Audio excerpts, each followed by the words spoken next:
pemirsa, ketemu lagi kita pastinya di edisi weekend.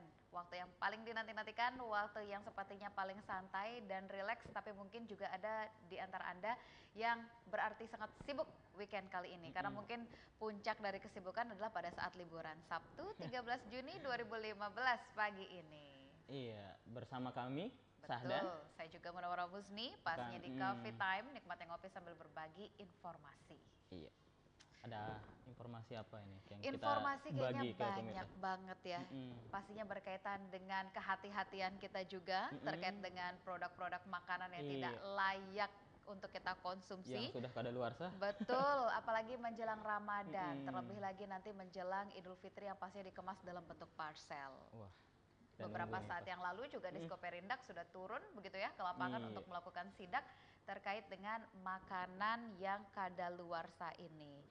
Dan yang pastinya kalau kemarin kita dikejutkan atau dikhawatirkan dengan peredaran beras palsu yang terbuat dari plastik ya, limbah plastik, sekarang ada lagi yang menghebohkan. Apa itu?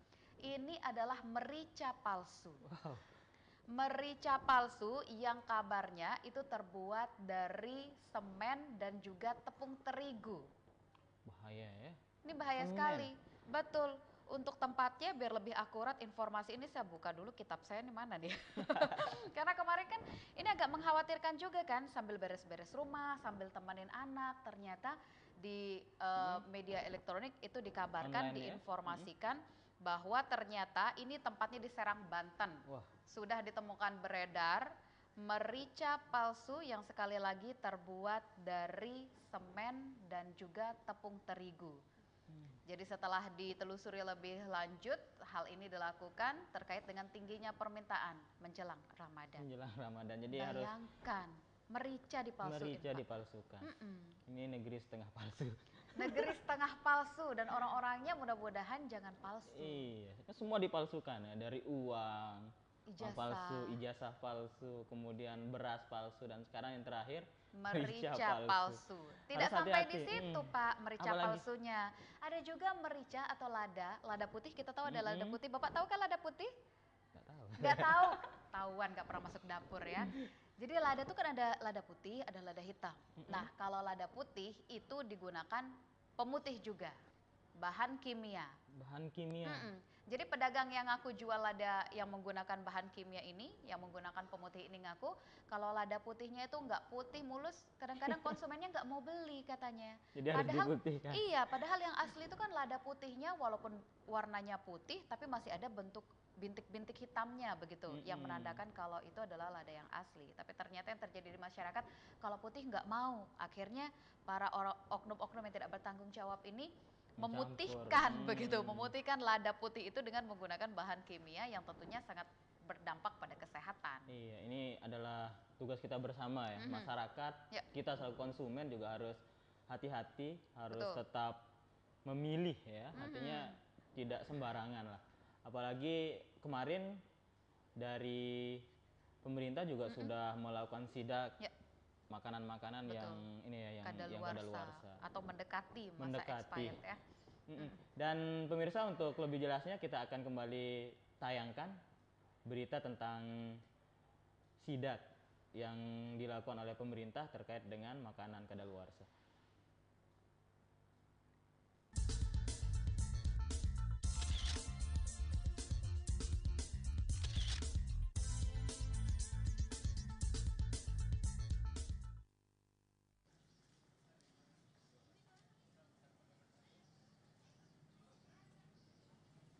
Jelang puasa Ramadan 1436 Hijriah, Dinas Koperasi Perindustrian dan Perdagangan Kota Mataram mengintensifkan produk-produk makanan yang ada di sejumlah minimarket di Kota Mataram. Sekitar 1 keranjang makanan kadaluarsa langsung diamankan oleh petugas dari Diskoperindak Kota Mataram. 1 keranjang makanan yang berhasil diamankan itu tidak memenuhi standar produk yang telah diberlakukan oleh pemerintah, seperti tidak memperhatikan tanggal kadaluarsa dan kondisi produk banyak yang rusak sehingga tidak layak untuk dijual. Selain mengamankan produk makanan yang kadaluarsa dan tidak layak dijual, Diskoperindak juga memberikan peringatan keras terhadap manajemen minimarket itu, dan produk yang sudah diamankan diminta agar dimusnahkan oleh pihak minimarket. Jangan sampai ada yang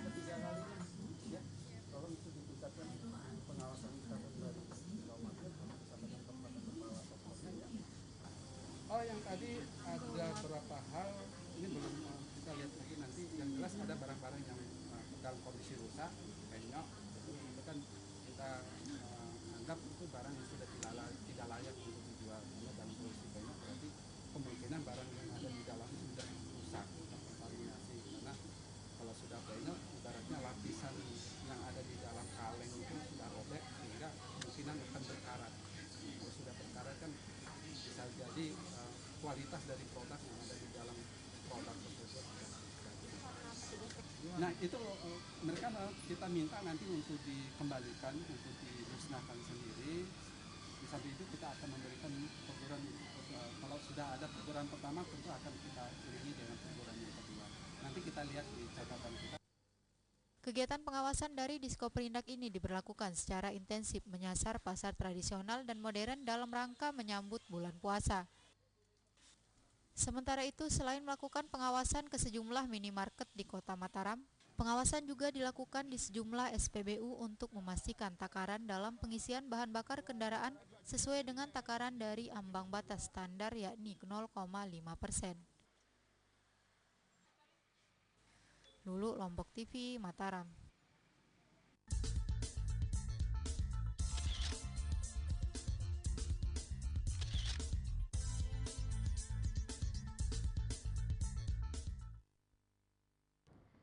Ya, itu dia informasi terkait dengan sidak yang dilakukan oleh Diskoperindak, tentunya terkait dengan makanan kadaluarsa atau mungkin juga yang mendekati kadaluarsa di salah satu supermarket yang ada di Kota Mataram. Jadi pemirsa, tadi kita saksikan ya, bukan hanya di pasar-pasar tradisional ternyata barang-barang yang sudah mendekati kadaluarsa ini diperjualbelikan. Ternyata juga di pasar-pasar modern juga banyak. Ya, sampai pihak Diskoperindak meminta agar barang-barang itu segera dimusnahkan. Ya, jadi apabila tidak, mungkin ada sanksi tegas sebenarnya ya harus diberikan kepada pihak manajemen daripada pasar-pasar modern itu untuk tidak lagi menjual barang-barang yang kadaluarsa atau yang mendekati, karena bahaya kan, merugikan masyarakat konsumen juga. Jadi sekali lagi ini konsumen sangat harus dituntut untuk berhati-hati ya saat-saat ini. Sudah nggak bisa lengah lagi kita. Kalau misalnya dulu kita belanja fine-fine aja, nggak ngelihat expired date-nya juga nggak apa-apa, karena mungkin semua orang masih memiliki rasa tanggung jawab begitu ya untuk memperhatikan keselamatan orang lain. Tapi sekarang ada saja ulah-ulah oknum yang tidak bertanggung jawab yang bisa membuat kita terkaget-kaget setiap harinya. Iya, itu masih mending kadaluarsa ya.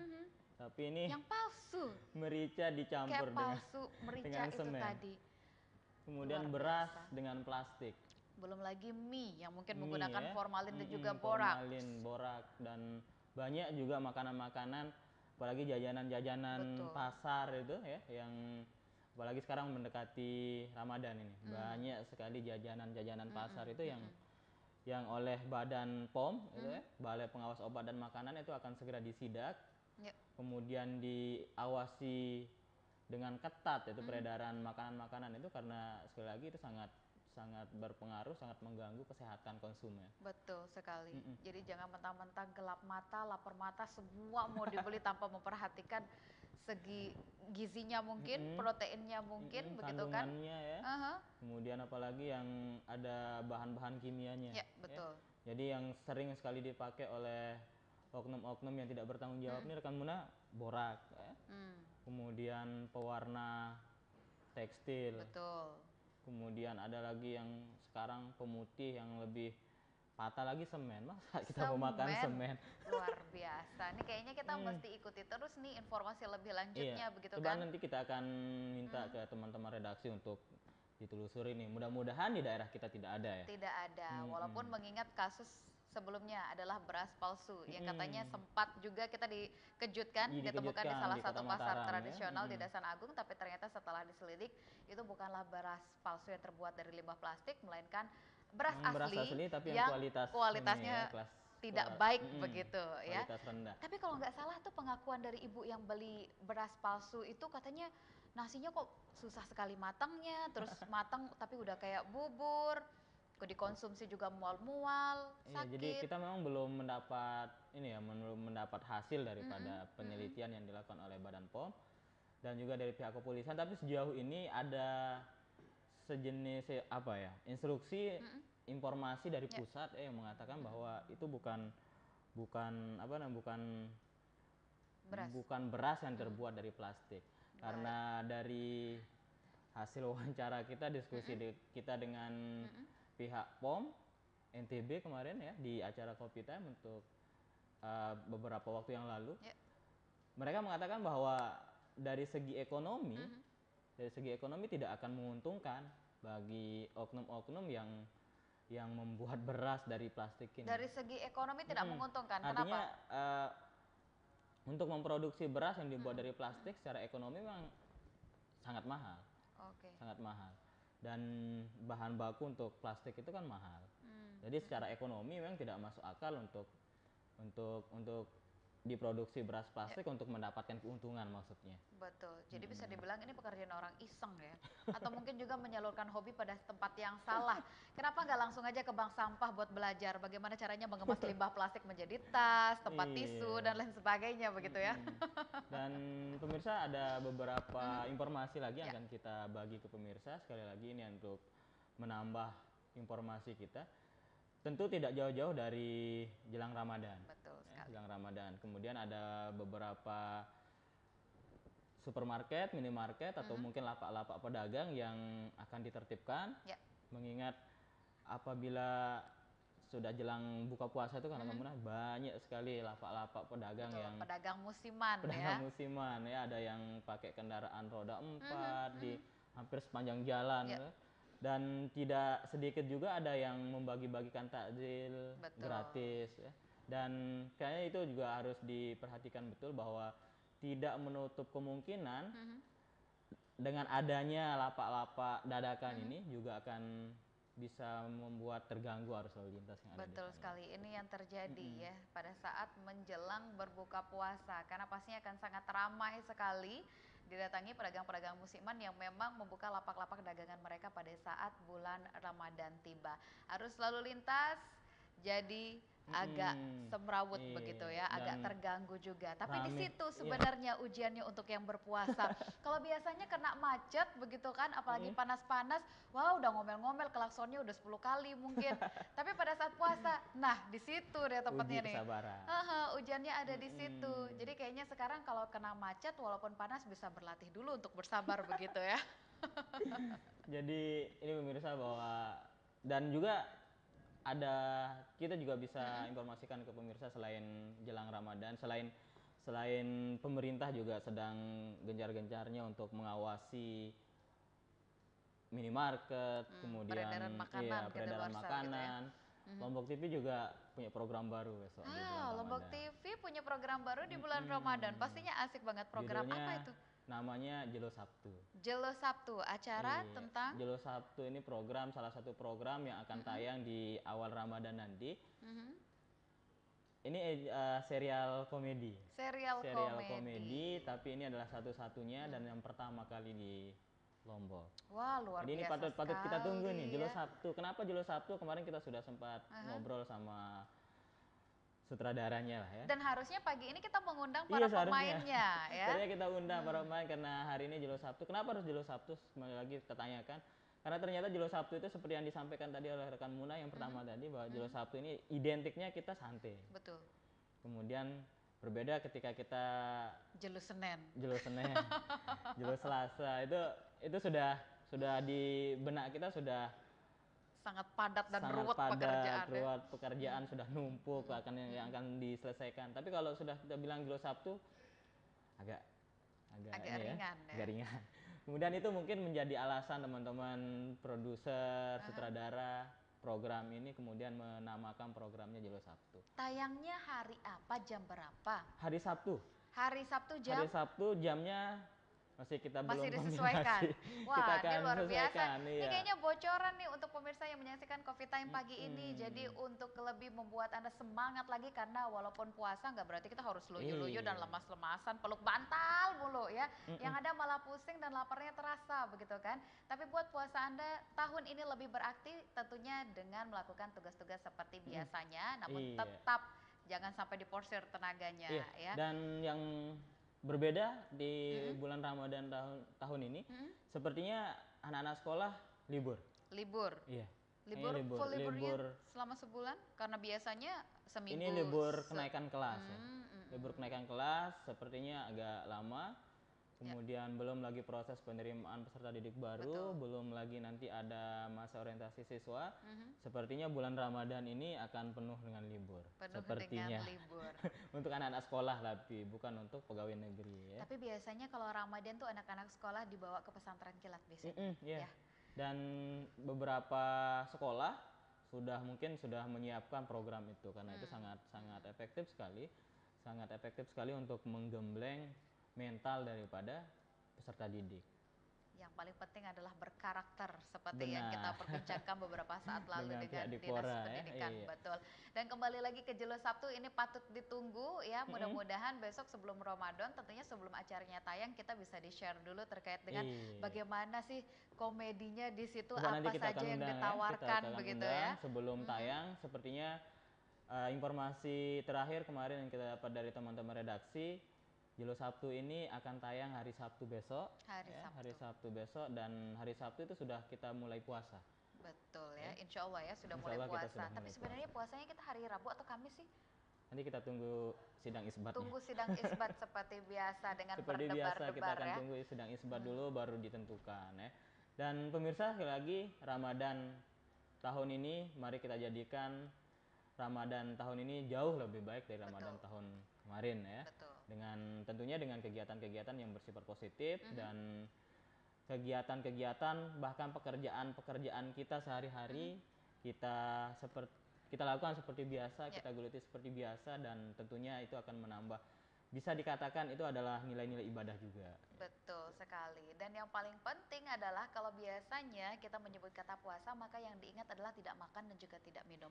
Padahal puasa itu tidak hanya tidak makan dan tidak minum, tidak boleh marah, tidak boleh suuzon, negatif thinking gitu kan. Kalau misalnya biasanya ngeliatin orang, aduh mulutnya suka sekali gitu. Nih biasanya nih perempuan kayaknya nih ya, ibu-ibu kayaknya yang hobi banget nih ngomongin kejelekan orang lain, nggak bisa ngelihat semut lewat deh, mesti diomongin gitu kan. Kalau katanya Ustadz ini memang disebut gibah, dan gibah itu tentunya harus kita hindari karena ibaratnya memakan bangkai kita sendiri begitu kan. Tapi semakin dihindari kok kayaknya semakin asik begitu ya. Iya, dan pemirsa untuk diketahui juga bahwa di bulan Ramadan tahun ini tentunya program-program yang ada di Lombok TV juga nanti akan disesuaikan. Wah, seperti Coffee Time apakah Coffee akan Time tetap nanti akan atau mungkin kita disesuaikan? pindah pada saat sahur time? Mungkin nanti akan disesuaikan, dan sekali lagi spesial edisi Ramadan nanti kita akan kemas Coffee Time ini. Dan pemirsa, ada beberapa informasi lagi yang akan kita bagi, tapi sebelum itu kita akan jeda iklan dulu. Oke, tetap bersama kami.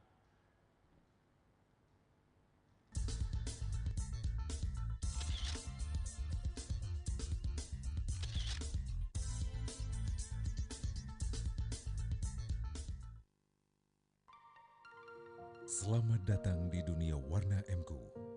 Warna adalah karakter, inspirasi, ekspresi, lambang dan harapan. Inovasi warna MKU cat kayu dan besi yang penuh inspirasi, menarik perhatian dan mengundang orang lain untuk beraksi sebagai citra burung flamingo yang membawa cahaya kehangatan. Ini seperti semangat Anda. MKU merubah yang biasa menjadi luar biasa. Wah, rajin olahraga ya Pak. Sudah daftar BPJS Kesehatan belum? Saya kan masih sehat dan bugar. Sakit itu bisa datang setiap saat loh Pak. Pak. Suster, kalau sekarang saya daftar BPJS Kesehatan, apa bisa langsung dijamin pembiayaannya? Tidak bisa Pak. Perlu waktu 14 hari sebelum Bapak memanfaatkannya.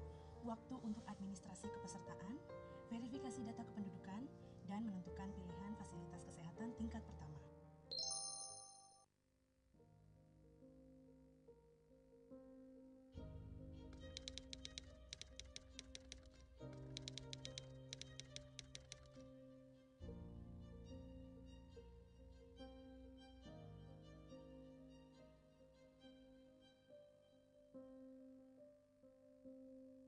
Saat ini korban sudah banyak berjatuhan. 50 orang setiap harinya mati sia-sia karena narkoba. 4 juta generasi bangsa hancur terjerat narkoba. kita sudah dalam darurat narkoba. Apakah kita biarkan keadaan seperti ini? Para korban penyalahguna narkoba telah kehilangan masa lalu dan masa kininya. Jangan sampai mereka kehilangan masa depannya. Mari kita rehabilitasi.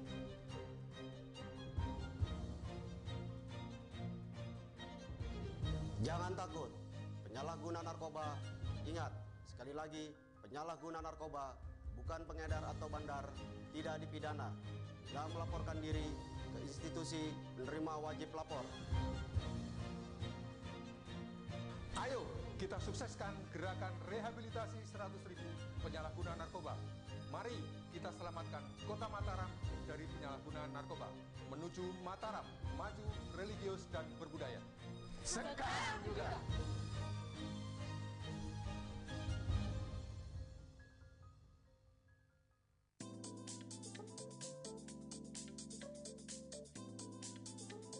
Assalamualaikum warahmatullahi wabarakatuh. Selamat pagi pemirsa. Saya Wiratmanya dan rekan saya Eka Islamami dan rekan saya Sahdan dalam acara Coffee Time.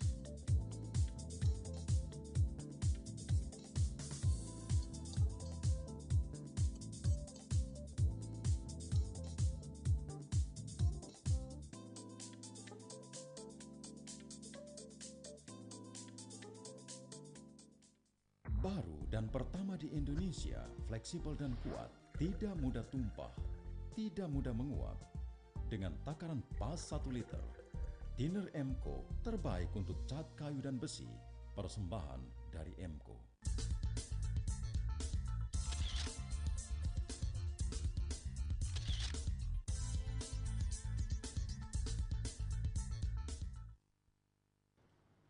Terima kasih Anda masih bersama kami di Coffee Time untuk edisi pagi ini, masih di hari Sabtu yang tentunya banyak kegiatan yang akan Anda lakukan. Kalau kemarin kita ngomongnya mungkin hari Sabtu ini menjadi hari yang istimewa, momen yang sangat spesial bagi beberapa orang. Contohnya adalah yang ingin menikah mungkin begitu ya. Dan Jadi juga pastinya ada sudah disiapkan jauh-jauh hari ya.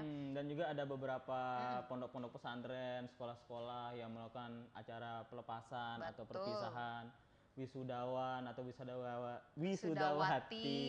Iya. Kayaknya ada sesuatu dengan nama wisudawati. Dan saya lihat banyak juga ada acara-acara yang seperti itu memilih hari Sabtu. Iya, karena pas kayaknya timingnya ya. Iya. Jadi banyak yang datang juga, apalagi orang tua murid yang pasti akan menyaksikan kelulusan dari putra-putri mereka. Kayaknya senang banget dulu yang dipakein toga kayaknya waktu lulus sarjana gitu ya, udah Sekarang itu kuliah. anak-anak Sekarang PAUD. anak-anak PAUD sudah begitu, ini luar Jadi, biasa. dan menariknya mereka sangat antusias. Betul. Orang tua mereka juga sangat antusias mengikuti mereka dan banyak sekali mengabadikan kemudian momen itu dengan foto-foto seperti itu. Karena itu memang momen yang sangat penting nanti kan dilihat, kemudian mungkin itu adalah bentuk kenangan nanti untuk anak-anaknya. Dan yang paling penting ini adalah salah satu bentuk motivasi bagi anak itu sendiri dan juga orang tuanya. Mudah-mudahan toganya dipakaikan bukan hanya pada saat selesai keluar dari PAUD-nya, tapi sampai jenjang-jenjang yang paling tinggi berikutnya. Nggak perlu sampai profesor ya. Betul sekali. Baik pemirsa, bahwa hari ini kita sudah siapkan beberapa informasi. Salah satunya kalau tadi sudah ada sidak yang dilakukan oleh Diskoperindak untuk mencari makanan-makanan yang kadaluarsa. Kalau yang kedua, informasi yang kedua yang akan kita bagi ini adalah penertiban PKL. Penertiban PKL, lagi-lagi yang menjadi PKL. masalah. Dan ini kita khusus bahas masalah pedagang nanti. Betul. Dan berikut informasinya pemirsa.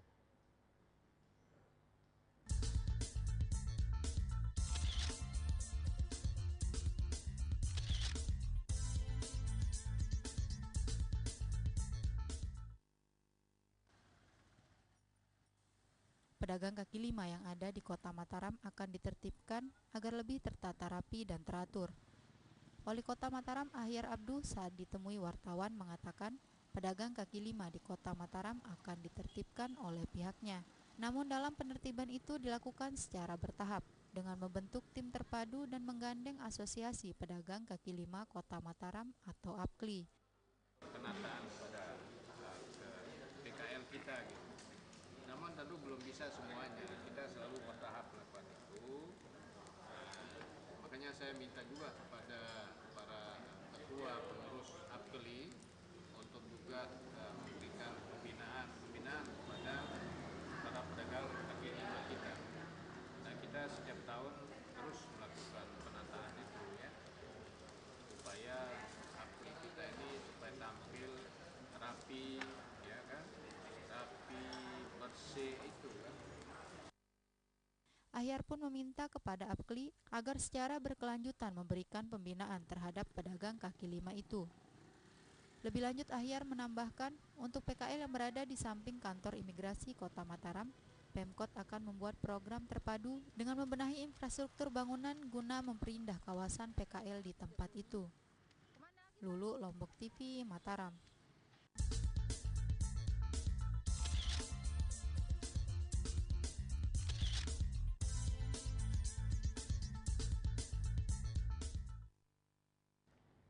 Penertiban pedagang kaki lima, itu informasinya.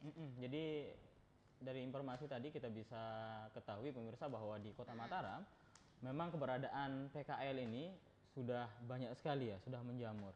Dan yang paling menarik, banyak sekali sekarang kita saksikan, kita temui ya, hampir di sepanjang jalan, di Jalan Kiai Haji Ahmad Dahlan itu bangunnya sampai ke IAIN Mataram. Itu berderet itu lapak-lapak batu akik gitu. Lapak batu akik. Pengrajin batu akik sekarang sudah tidak hanya menggunakan toko, tapi mereka juga sekarang sudah menggelar kumpul, tikar, gelar tikar, duduk santai sambil menunggu pedagang yang pastinya akan menggerubuti batu akik. Iya. Karena kalau kita bilang kemarin batu akik ini sudah ibarat semut dan gula. Di mana ada batu akik pasti akan ramai begitu kan? Dan itu sudah banyak sekali di Kota Mataram, sudah banyak sekali. Dan apakah itu yang termasuk nanti akan ditertibkan, kita masih menunggu ya, karena tadi wali kota meminta pihak APKLI untuk ikut turun begitu ya, iya, menertibkan. Ikut turun menertibkan. Karena sekali lagi jangan sampai menjamurnya para pedagang kaki lima ini, termasuk juga batu akik, stand-stand dadakan batu akik yang ada di pinggir jalan menggunakan bahu jalan, ini mengganggu yang namanya lalu lintas juga. Karena yang harus diperhatikan tidak hanya pengguna kendaraan roda 2 ataupun roda 4 begitu kan, tapi juga pejalan kaki, di mana mereka pastinya menggunakan trotoar untuk berjalan begitu kan. Tapi yang ada sekarang adalah trotoar banyak sekali digunakan untuk menggelar dagangan itu tadi, termasuk juga di Jalan Udayana tuh siang-siang udah mulai rame sekali di situ. Dan yang paling menarik adalah anak-anak sekolah. Jadi di Udayana itu kan ada satu SMP tuh. Jadi mereka pulang sekolah nyambi juga ngeliatin batu akik. Ini luar biasa antusiasnya, tidak hanya orang tua tapi anak-anak juga batu ikut akik begitu. Ini ternyata bukan menjadi fenomena yang sifatnya lokal ya. Bukan hanya fenomena lokal. Kita masih ingat lah fenomena yang sebelum batu akik ini tenar ya. Ada burung puyuh. Betul, burung sampai puyuh. dilombakan di mana-mana. Sekarang sudah redup. Burung puyuh suaranya seperti apa Pak? Mungkin dicontohkan? Kecepret. sampai ada lagunya sampai lagi ada lagunya lagi itu tapi itu sepertinya ada fenomena lokal ya. Betul. Hanya di daerah kita, di beberapa daerah kita tidak menyaksikan itu. Ya, lain halnya dengan batu akik ini. Bahkan pemerintah informasinya sudah menyiapkan perda untuk penambangan batu akik. Iya, betul sekali, karena ini memang harus diperhatikan kan. Jangan sampai kayak di sinetron, saking demamnya batu akik di sebuah taman yang memang itu diperuntukkan untuk taman tempat kita beristirahat dan juga merupakan salah satu tempat pariwisata. Batunya digali begitu karena cari batu akik itu tadi. Iya, jangan sampai kejadian kayak begitu. Apalagi mungkin beberapa saat lalu juga kita pernah tahu ada seorang penambang batu akik yang saking asiknya menambang, menggali sampai tidak memperhatikan keselamatan, akhirnya tertimbun gitu. Berarti bukan hanya batu emas ya yang sampai menimbun orang. Batu akik juga. Batu akik juga